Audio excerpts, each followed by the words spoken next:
which, okay, Rogue declined, y'all. After they share their La Bamba the Forbidden dance here, um, she's like, you know what, I can't do this. I don't want to.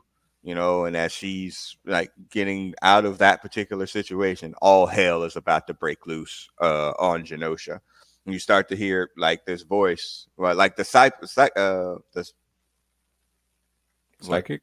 yeah, the psychics, they could get kind of taken out a little bit. Jean gets taken out, Madeline gets taken out, and then you hear voices from Cable, who are like, telling everybody to get out. He's coming, he's coming.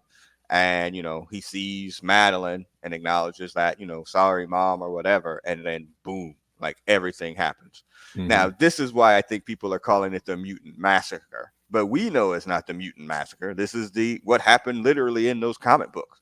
Like Right. where this freaking three-headed mutated sentinel comes to Genosha and just starts to wipe everybody out. It is E for extinction. I mean, this is almost a direct lift from the damn comic book. Yeah. So, props to that. But yeah, this is not anticipated. Did not see this coming.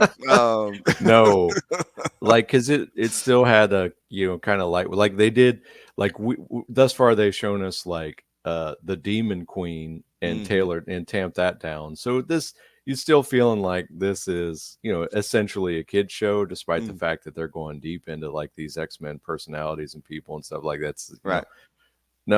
This is a turn. Yeah. Yeah. yeah, very much so.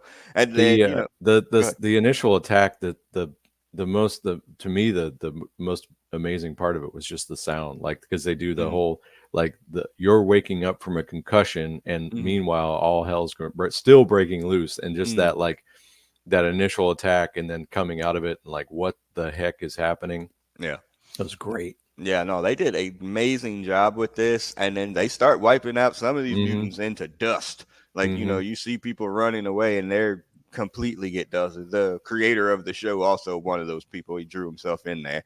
Not the creator, the writer of the show.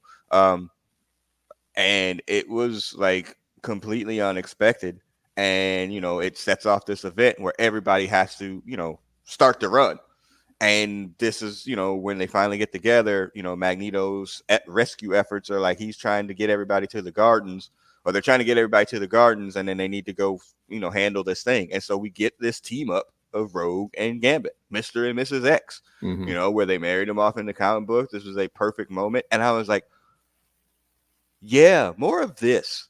Like the idea of actually having these two characters together fighting, as opposed to seeing them fall in and out of love with one another. Like, yeah, we needed to see more of this. They've done such a good job of making Rogue not this person in the comic books.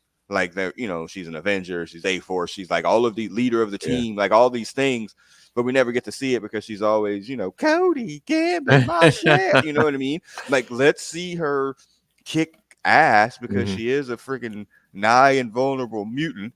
Yeah. And then she Gambit, may not be at Omega level, but she's definitely an A-lister. Right, yeah. And then Gambit, the show reduced him really essentially to, card tricks and one-liners.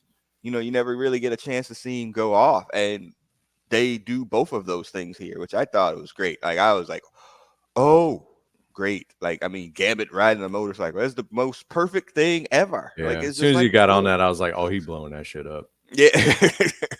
That motorcycle ain't gonna make it. Yeah, I was like, this is awesome.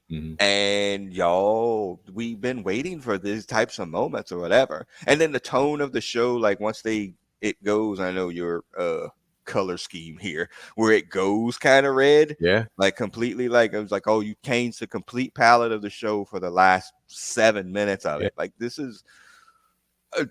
shit cost some money. Yeah. I did read an article where we were talking about how when you have Disney money, you can do a lot. Yeah, they wasn't repeating panels here, y'all. No, just throw it in the back. No, they were not, sir. They spent some money on this shit.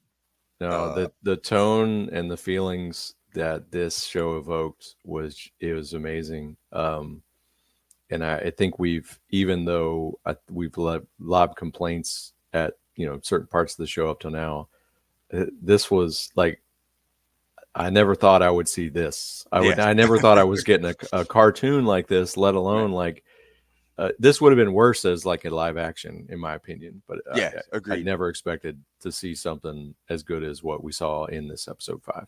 agreed. Just an absolute amazing bit.